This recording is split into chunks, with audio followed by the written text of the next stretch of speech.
கடந்த 2002ஆம் ஆண்டு தமிழ் சினிமாவில் நடிகர்கள் சிம்பு, தனுஷ், ஷியாம் உள்ளிட்ட நடிகர்கள் அறிமுகமான அதே காலகட்டத்தில்தான் ரோஜா கூட்டம் திரைப்படத்தின் மூலம் நடிகர் ஸ்ரீகாந்தும் கதாநாயகனாக அறிமுகமானார். ரோஜா கூட்டத்தை தொடர்ந்து ஏப்ரல் மாதத்தில் மனசெல்லாம் என அடுத்தடுத்த ஹிட் திரைப்படங்கள் மூலம் இளம் பெண்களின் ட்ரீம் பாயாக மாறினார் நடிகர் ஸ்ரீகாந்த். ஹாட்ரிக் வெற்றியோடு கேரியரை தொடங்கிய ஸ்ரீகாந்தை வைத்து கரு பழனியப்பன் இயக்கிய பார்த்திபன் கனவு திரைப்படம் அவரை ஃபேமிலி ஆடியன்ஸிடமும் கொண்டு சேர்த்தது. கோலிவுட்டின் நம்பிக்கை நட்சத்திரமாக வருவார் என எதிர்பார்க்கப்பட்ட நிலையில் அவர் தொடர் தோல்வி படங்களை கொடுத்ததால் ரசிகர்கள் ஏமாற்றமடைந்தனர். ஸ்ரீகாந்த் வருடத்திற்கு 2-3 திரைப்படங்களில் தொடர்ந்து நடித்தாலும் பூ, நண்பன் போன்ற ஒரு சில திரைப்படங்கள் மட்டுமே கவனத்தை ஈர்த்தது. கடைசியாக நடிகர் ஸ்ரீகாந்த் நடிப்பில் சென்ற பிப்ரவரி மாதம் கூட தினசரி என்கிற திரைப்படம் வந்திருப்பது தற்போது அவர் போதைப் பொருள் வழக்கில் கைதான பிறகே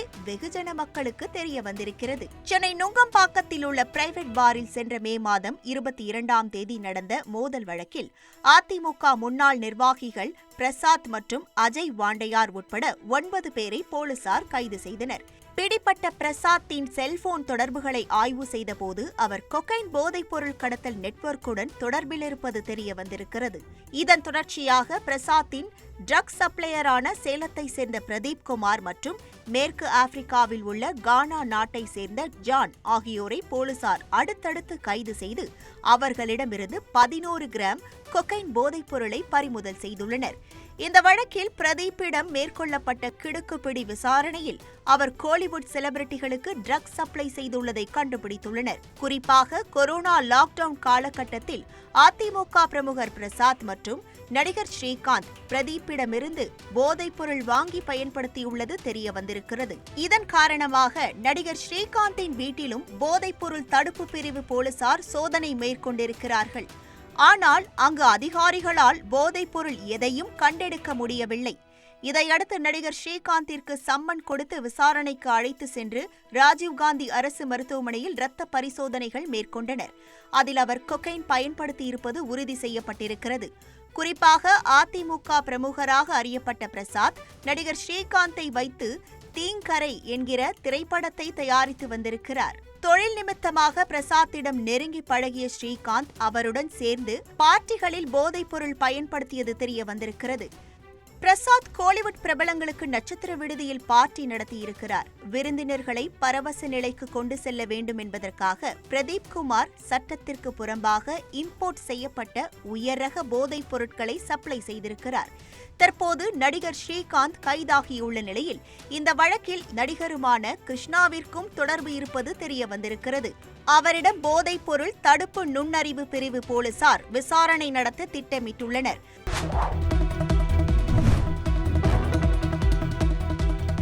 இஸ்ரேலின் தெற்கு பகுதியில் ஈரான் ஏவுகணை தாக்குதல் நடத்திய நிலையில் அதன் வீடியோ வெளியாகியுள்ளது. இஸ்ரேல் ஈரான் போர் பதற்றத்தின் மத்தியில் ஈரானின் 3 அணுசக்தி மையங்களை அமெரிக்கா அழித்தது. இந்நிலையில் ஈரானின் சக்தி வாய்ந்த ஏவுகணைகள் தெற்கு இஸ்ரேலில் உள்ள அஸ்தூத் தொழிற்சாலைகள் பகுதியில் தாக்குதல் நடத்தியது.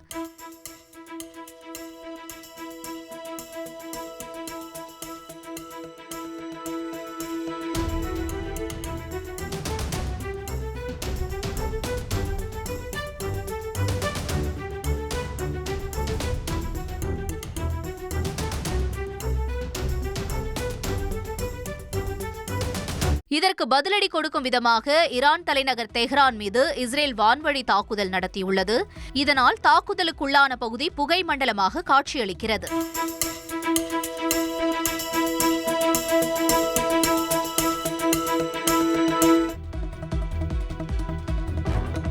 ஈரானின் 3 அணுசக்தி நிலையங்களின் மீது இஸ்ரேல் மற்றும் அமெரிக்க விமானப்படை நடத்திய தாக்குதலுக்கு ரஷ்ய அதிபர் புட்டின் கண்டனம் தெரிவித்துள்ளார். மேலும் ஈரானுக்கு தேவையான உதவிகளை ரஷ்யா செய்யும் என அவர் உறுதியளித்துள்ளதுடன் அமெரிக்க அதிபர் டிரம்புடன் பேச்சுவார்த்தை நடத்த உள்ளதாகவும் கூறியுள்ளார். அமைதி பேச்சுவார்த்தை என கூறி வந்த அமெரிக்கா இஸ்ரேலுக்கு ஆதரவாக ஈரான் மீது தாக்குதல் நடத்தியுள்ளது. தற்போது ஈரானுக்கு ஆதரவாக அமெரிக்க அதிபருடன் ரஷ்ய அதிபர் புட்டின் பேச இருப்பது முக்கியத்துவம் பெற்றுள்ளது.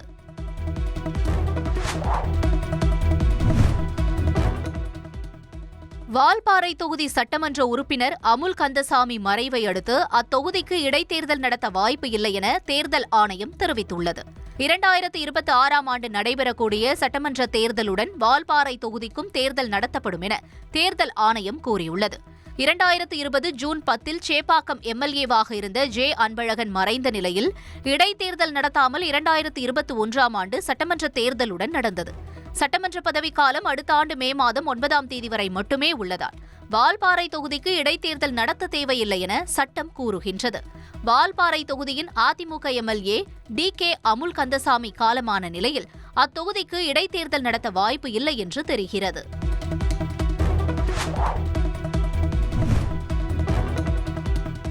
குஜராத் மாநிலம் விசாவதார் சட்டமன்ற தொகுதி இடைத்தேர்தலில் ஆளும் பாஜகவை வீழ்த்தி ஆம் ஆத்மி கட்சி வெற்றி பெற்றது. குஜராத்தில் உள்ள விசாவதார், காடி ஆகிய இரு சட்டமன்ற தொகுதிகளுக்கு கடந்த ஜூன் 19ஆம் தேதி இடைத்தேர்தல் நடைபெற்றது. இந்த இடைத்தேர்தலில் ஆம் ஆத்மி கட்சியின் சார்பில் போட்டியிட்ட இட்டாலியா கோபால் வெற்றி பெற்றுள்ளார். இவர் தன்னை எதிர்த்து போட்டியிட்ட பாஜக வேட்பாளர் கீர்த்தி பட்டேலை 17,554 வாக்குகள் வித்தியாசத்தில் வீழ்த்தினார். இந்நிலையில் நிர்வாகத்தையும் இயந்திரத்தையும் பாஜக கைப்பற்றியுள்ள போதிலும் தாங்கள் இரட்டை இலக்க வாக்கு வித்தியாசத்தில் வெற்றி பெற்றிருப்பதாக ஆம் ஆத்மி கட்சியின் ஒருங்கிணைப்பாளர் அரவிந்த் கெஜ்ரிவால் தெரிவித்துள்ளார். மேலும் இது பாஜகவின் மீது மக்கள் விரக்தி அடைந்திருப்பதையே காட்டுவதாகவும் அவர் கூறியுள்ளார்.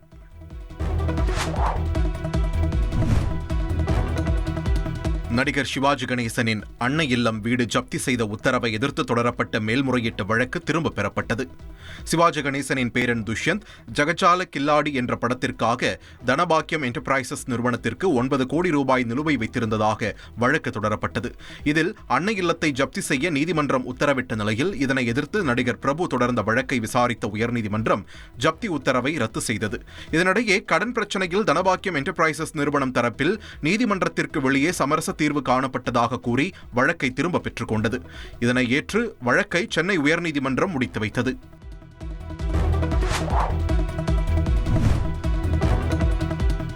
கன்னியாகுமரி மாவட்டம் பாகோடு பேரூராட்சி அலுவலகத்தில் லஞ்சம் வாங்கி சிக்கிய அதிகாரி லஞ்ச ஒழிப்பு போலீசாரிடம் கெஞ்சி அழுத்தது பரபரப்பை ஏற்படுத்தியுள்ளது. குட்டிக்காட்டுவிளை பகுதியைச் சேர்ந்த ஜோஃபின் என்பவர் சொத்து பெயர் மாற்றத்திற்காக விண்ணப்பித்த போது பேரூராட்சி இளநிலை உதவியாளர் விஜி 2000 ரூபாய் லஞ்சம் கேட்டதாக கூறப்படுகிறது. இதுகுறித்து ஜோபின் அளித்த புகாரில் ரசாயனம் கலந்த நோட்டுகளை கொடுத்து அனுப்பிய லஞ்ச ஒழிப்பு போலீசார் மறைந்திருந்து கண்காணித்தனர். அப்போது விஜி பணத்தை வாங்கிய போது கையும் களவுமாக சிக்கினார். எனினும் தான் லஞ்சம் வாங்கவே இல்லை எனவும் யார் வைத்தது என்று தெரியவில்லை எனவும் மண்டியிட்டு விஜி கதறினார்.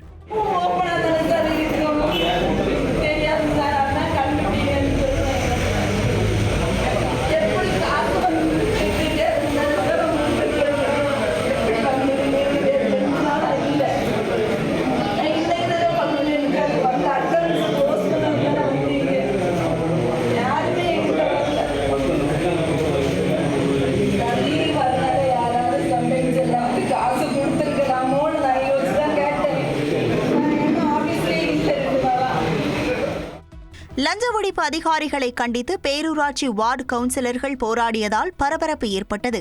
பின்னர் விஜயை போலீசார் கைது செய்து அழைத்து சென்றனர். 1 மாதத்திற்கு முன்பு இதே அலுவலகத்தில் லஞ்சம் வாங்கியதாக அதிகாரி கைது செய்யப்பட்டது குறிப்பிடத்தக்கது.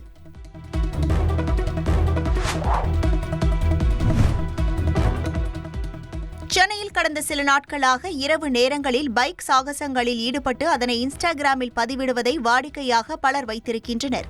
ஏற்கனவே இதேபோல் இன்ஸ்டாகிராமில் பைக் சாகசங்களில் ஈடுபட்டு வீடியோவை பதிவிட்ட 10 இளைஞர்கள் கைது செய்யப்பட்டு சிறையில் அடைக்கப்பட்டுள்ள நிலையில் மீண்டும் பைக் சாகசங்களில் ஈடுபடக்கூடிய வீடியோ காட்சிகள் இன்ஸ்டாகிராமில் பதிவேற்றம் செய்யப்பட்டு வருவது தற்போது தெரியவந்துள்ளது. இதுகுறித்து நடவடிக்கை எடுக்க போலீசார் தீவிரம் காட்டி வருகின்றனர்.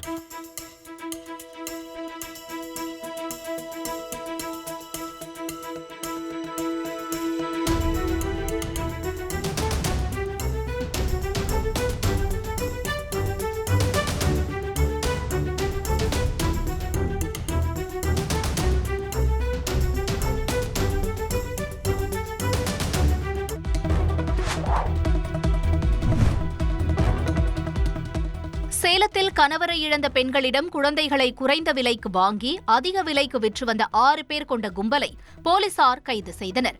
சேலம் நரசோதிப்பட்டி பகுதியைச் சேர்ந்த மோகன்ராஜ் என்பவர் தனியார் நிதி நிறுவனத்தில் பணம் வசூலிக்கும் பணியில் ஈடுபட்டு வந்தார். இந்நிலையில் பணியை விட்டு நிற்பதாக கூறவே பணத்தை வசூலிப்பதன் பணியை விட்டு நிற்குமாறு அந்த நிறுவனம் கூறியுள்ளது. இது தொடர்பாக செவ்வாய்ப்பேட்டை காவல் நிலையத்தில் மோகன்ராஜ் அளித்த புகாரின் பேரில் போலீசார் இரு தரப்பிடமும் விசாரணை நடத்தினர். இதில் மோகன்ராஜிடம் நடத்திய விசாரணையில் அவர் குழந்தை விற்பனை செய்து வருவது தெரியவந்தது. ஈரோட்டைச் சேர்ந்த கணவரை இழந்த பெண்ணிடம் ஆண் குழந்தையை 4 லட்சம் ரூபாய்க்கு வாங்கி சேலத்தில் உள்ள தம்பதியருக்கு 7 லட்சம் ரூபாய்க்கு விற்பனை செய்ததும் கண்டுபிடிக்கப்பட்டது. இது தொடர்பாக மோகன்ராஜ், அவரது மனைவி நாகசுதா உள்ளிட்ட 6 பேரை போலீசார் கைது செய்து விசாரணை நடத்தி வருகின்றனர். இந்த வழக்கில் தொடர்புடைய 2 பேரை தேடி வருகின்றனர். ராஜஸ்தானின் பாரான் மாவட்டத்தில் பெய்து வரும் தொடர் கனமழையால் வெள்ளப்பெருக்கு ஏற்பட்டுள்ளது. குறிப்பாக பன்வர்காட் காவல் நிலையத்தில் வெள்ள நீர் புகுந்ததில் முக்கிய கோப்புகள் பல நீரில் அடித்துச் செல்லப்பட்டன. மேலும் இடுப்பளவு தண்ணீரில் காவலர்களும் கைதிகளும் இரவு முழுவதும் தத்தளித்துள்ளனர். மேலும் 27வது தேசிய நெடுஞ்சாலையில் தண்ணீர் சூழ்ந்ததால் போக்குவரத்து நிறுத்தப்பட்டது. பல வீடுகள், கடைகள், அரசு அலுவலகங்கள், பள்ளிகள் மற்றும் விளையாட்டு மைதானங்கள் நீரில் மூழ்கின.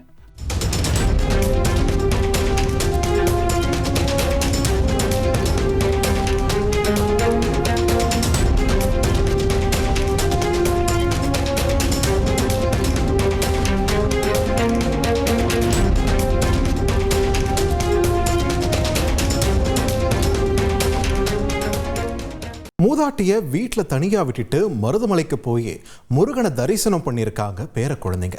ஆனால் திரும்பி வரும்போது அந்த பாட்டிக்கு நடந்த படு பயங்கரத்தின் பின்னணி எல்லோரையும் பதற வச்சிருக்கு.